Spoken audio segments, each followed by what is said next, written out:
Indrani yang memiliki nama asli Poribora, lahir pada 22 November 1972 di Guwahati, Assam, India. Ia yang berasal dari keluarga sederhana, namun dikenal sebagai siswi yang pintar di sekolahnya. Setelah masa remajanya, ia menjalin hubungan dengan seorang pria bernama Siddhartha Das, di mana kemudian mereka berdua memiliki dua anak yang lahir di luar nikah, yaitu Sina yang lahir pada 1987 dan Mikhail 1988. Namun, pada tahun 1989, Indrani memutuskan untuk merantau ke Shillong. Ia ingin mewujudkan mimpinya menjadi seorang pengusaha sukses. Demi mewujudkan mimpinya itu, ia rela tinggal jauh dari Siddhartha dan anak-anaknya. Indrani yang kemudian mendapatkan pekerjaan di sebuah perusahaan. Tiba-tiba, ia memutuskan hubungan dengan Siddhartha, ayah dari anak-anaknya. Bahkan, Indrani menyerahkan semua urusan Sina dan Mikhail kepada kedua orang tuanya di kampung, karena dia tidak mau tahu lagi tentang mereka. Selanjutnya, Indrani pindah ke Kolkata, atau yang dulu bernama Calcutta, sebuah kota pelabuhan penting di India yang merupakan ibu kota Benggala Barat. Indrani yang semakin hari semakin cantik dan anggun, berhasil mendirikan perusahaan kecil bernama Ink Service di kota itu. Setelah perusahaan berdiri, Indrani mulai sering menghadiri pesta-pesta elit guna memperluas pengaruhnya di dunia bisnis. Hingga suatu hari, ia bertemu dengan seorang pengusaha kaya bernama Sanjeev Khanna. Ia berhasil menarik perhatian sang pengusaha dan menjadi orang istimewa dalam hidup sang pengusaha. Setelah berhubungan selama beberapa tahun, pada tahun 1993, Sanjeev resmi menikahi Indrani. 4 tahun kemudian, mereka berdua akhirnya dikaruniai seorang putri bernama Vidhi. Namun, sayangnya pernikahan Sanjeev dan Indrani juga tidak bertahan lama ketika pasangan itu memilih bercerai pada tahun 2002 karena alasan ego masing-masing yang sama-sama tinggi.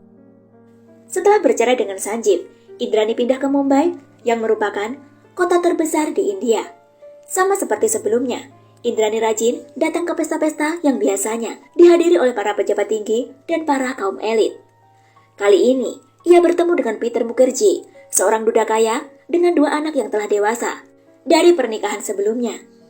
Peter kala itu menjabat sebagai Chief Executive Officer untuk perusahaan media star India, adalah orang yang cukup terkenal di masyarakat luas. Indrani menikah dengan Peter pada tahun yang sama setelah ia bercerai dari Sanjeev. Namun, Indrani menyembunyikan satu hal kepada Peter, bahwa sebenarnya ia memiliki 2 anak di luar nikah sebelumnya. Indrani khawatir itu akan mempengaruhi pandangan Peter terhadapnya dan juga terhadap reputasinya sebagai pengusaha terkenal. Kabar pernikahan Indrani pun sampai ke telinga orang tuanya yang berada di desa. Sudah bertahun-tahun, Indrani tidak pernah lagi menghubungi mereka, apalagi menanyakan kabar Sina dan Mikhail anak-anaknya. Keluarga yang menyadari bahwa Indrani sekarang sangat kaya.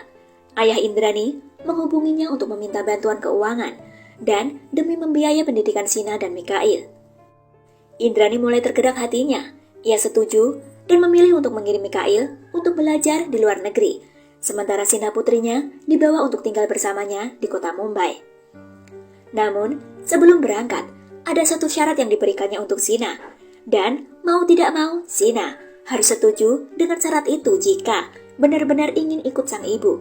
Dia dipaksa oleh Indrani untuk nantinya diperkenalkan sebagai adik tirinya, bukan sebagai putri kandungnya.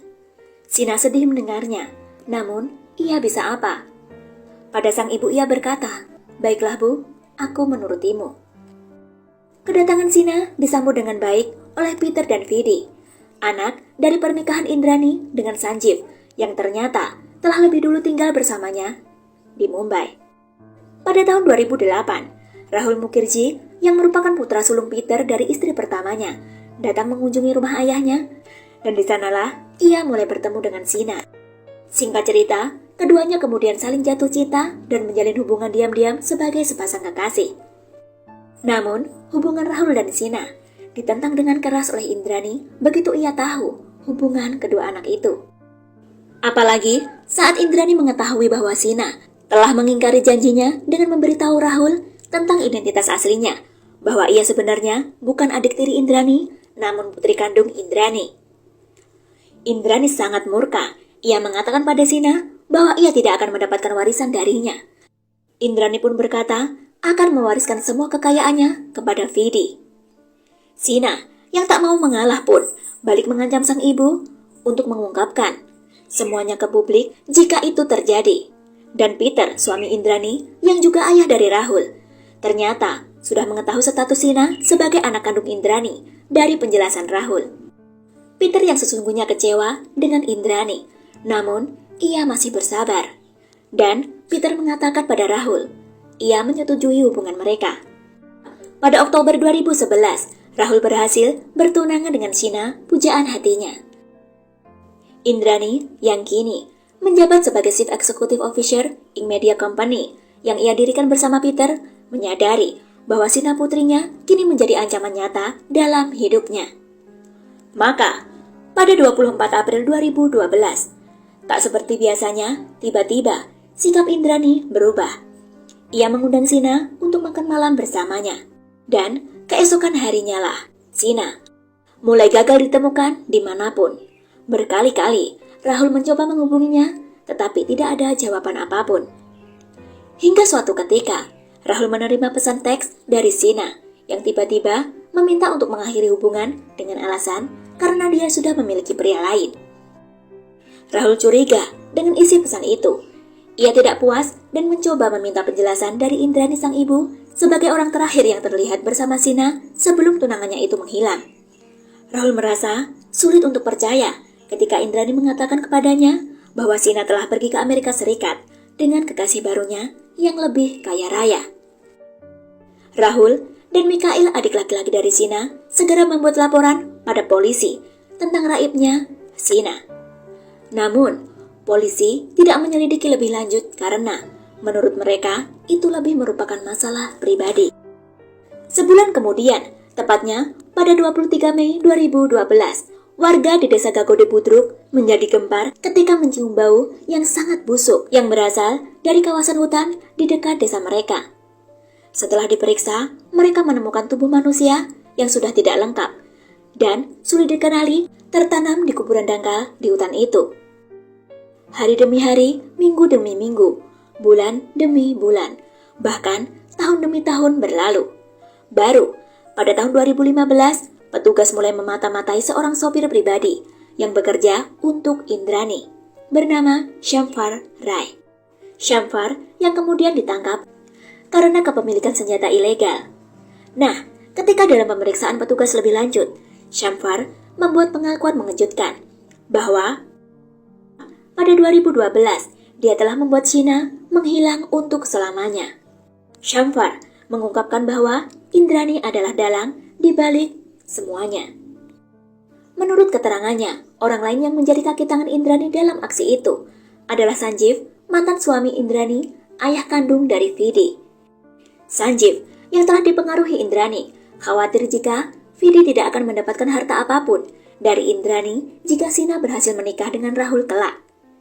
Indrani mengatakan pada Sanjeev, kemungkinan Rahul akan mewarisi harta dan perusahaan sang ayah, Peter. Indrani khawatir ia tidak akan mendapatkan apa-apa dari harta Peter. Shamfar menceritakan, hari itu, pada tanggal 24 April 2012, Sina setelah makan malam bersama ibunya. Kemudian, Sina pergi bersama Sanjeev dan Indrani, yang disopiri dengan Shamfar. Bersama, mereka pergi dengan satu mobil. Sebenarnya, saat itu, Sina telah diberikan obat tidur, sebelum dibuat benar-benar tak bisa bernafas lagi. Kemudian, Sina dibawa ke hutan di dekat desa Gagode Budruk. Berdasarkan keterangan dari Shamfar inilah, analisis forensik dilakukan kembali. Petugas akhirnya berhasil memastikan bahwa tubuh yang membusuk yang ditemukan di Gagode Budruk pada 2012 lalu adalah benar-benar Sina Bora. Indrani berhasil diamankan oleh petugas 4 hari setelah pernyataan yang diberikan sopirnya tepatnya pada tanggal 25 Agustus 2015. Dan Sanjeev akhirnya dibekuk keesokan harinya setelah Indrani. Begitu pula dengan Peter yang diduga mengetahui rencana keji tersebut, juga ditahan pada 19 November 2015. Selain itu, ia juga menerima tuduhan penyelewengan uang perusahaan Ink Media yang ditransfer ke rekening bank HSBC di Singapura atas nama Sinabora. Indrani tidak pernah mengakui bahwa ia telah menghabisi Sina putrinya. Ia selalu mengatakan pada petugas bahwa Sina berada di Amerika Serikat, meskipun ia tidak pernah bisa membuktikannya. Sementara Sanjeev dan Peter mengakui telah terlibat dalam rencana yang didalangi Indrani tersebut. Shamvar, sang sopir yang ditempatkan di bawah tahanan CBI, telah diubah statusnya sebagai saksi utama di kejaksaan. Persidangan mereka baru dimulai pada 17 Februari 2017 yang mendakwa Indrani dan Peter telah bersekongkol dalam peristiwa yang menimpa Sinabora. Meskipun telah sama-sama berada di dalam jeruji besi, Indrani dan Peter akhirnya bercerai pada Oktober 2019. Singkat cerita, kisah menyedihkan yang dialami Sinabora ini menjadi berlarut-larut tanpa adanya vonis yang pasti pada para pelakunya. Meskipun para pelaku telah dijerat dengan pasal berlapis. Diduga karena mereka, orang-orang yang terlibat ini, adalah public figure di negara itu. Juga karena adanya wabah COVID-19 menjadi alasan kembali tertundanya persidangan. Bahkan Peter berhasil bebas dengan jaminan pada 20 Maret 2020 setelah 4 tahun ditahan. Sementara pihak CBI yang berwenang justru menyatakan menutup penyelidikan kasus tersebut pada 17 Agustus 2021. Dan Indrani alias Poribora, sang ibu dari Sinabora, berhasil dibebaskan oleh tim pengacaranya dengan jaminan pada Mei 2022 tahun ini. Dengan senyum sumringah, sang ibu yang telah berhasil menyingkirkan putrinya beberapa tahun silam ini, akhirnya bisa melenggang dengan bebas.